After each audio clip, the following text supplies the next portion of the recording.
Hello. The Irish language is, like many other European languages, written in the Latin alphabet, and yet for English speakers, many of its spellings can seem very counterintuitive and confusing. Why is this pronounced like "neve" when it's spelled like "niam"?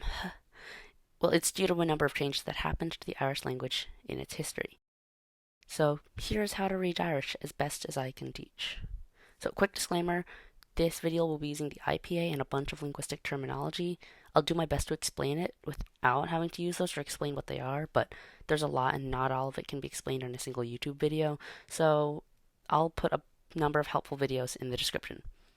Also, I am very much not an expert in this topic, so if I make a mistake, please let me know. Irish writing, compared to its pronunciation, is different from English in a few key ways. There are some strange letter sequences like DT and MH, and some letters like S can make both S and Sh sounds seemingly arbitrarily.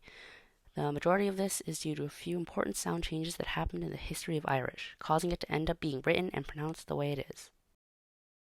One of the biggest differences between Irish and English, both in spelling and pronunciation, is the consonants. Where English normally has one consonant like P, Irish tends to have two of them, a slender and broad version. Slender means the consonant is palatalized or pronounced with a Y sound at the end, so P versus P, while the broad version is velarized, which means it's made with the tongue closer to where you pronounce a K sound. So, though broad sounds aren't super important to this video, what is important is that palatalization makes some sounds be pronounced a little differently.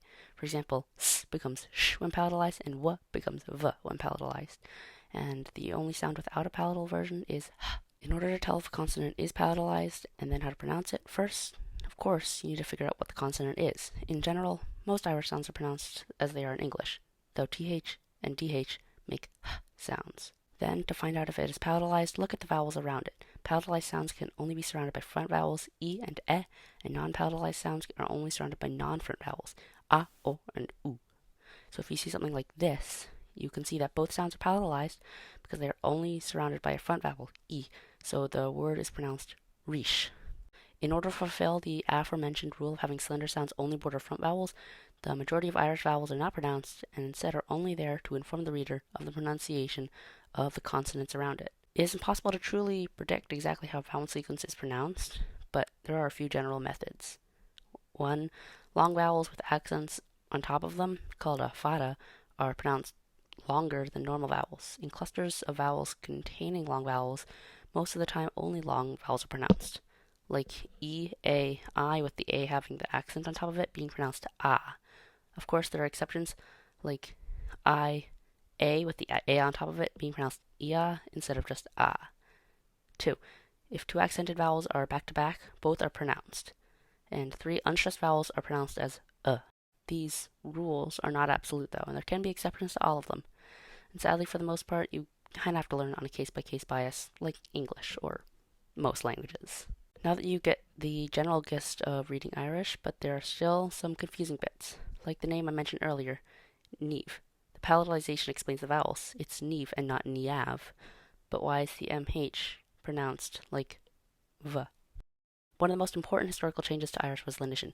During the transition from Proto-Celtic, the predecessor language to all Celtic languages, from that to Old Irish, consonants between vowels became lenited. What this means is that said consonants become more vowel-like. To represent this in writing, lenited consonants had an H placed after them. This turned p t k into f h ch, b t g into v r r, and the T and D originally became tha and tha, but they became h and r afterwards, respectively. Finally, s and m became h and w, while f was deleted altogether, and it's only written now, when it's lenited, that is. These lenited consonants still keep their palatalization, so p and p, when lenited, became f and f. Lenition and palatalization explain the majority of Irish spelling, but when reading a bit of text, you may come across something that isn't explained by either, and that's sequences like GC and DT. This is a result of the final sound change in Irish, eclipsis. Eclipsis is the result of certain sound changes that happen to the start of words in specific places, known as consonant mutation. It turns p t k into b t k, b t k into m n ng, and f into v. And fortunately, it's really easy to read. When you come across it, always at the start of the word, just pronounce the first letter in the sequence. So the DT in this is just pronounced like D. So that's pretty much it. Of course, there are a few exceptions to what I've said. As always, it is a natural language after all, but that's the gist of it. The vowels aren't always pronounced, but determine the palatalization of surrounding consonants, and H's mean the consonant is lenited, Oh, also, the lenited version of w is v, and v is always spelled bh, unless it's from a lenited m. And of course, this isn't a perfect guide to how to speak Irish, it's just a way to help understand it more. I hope you enjoyed the video, and bye!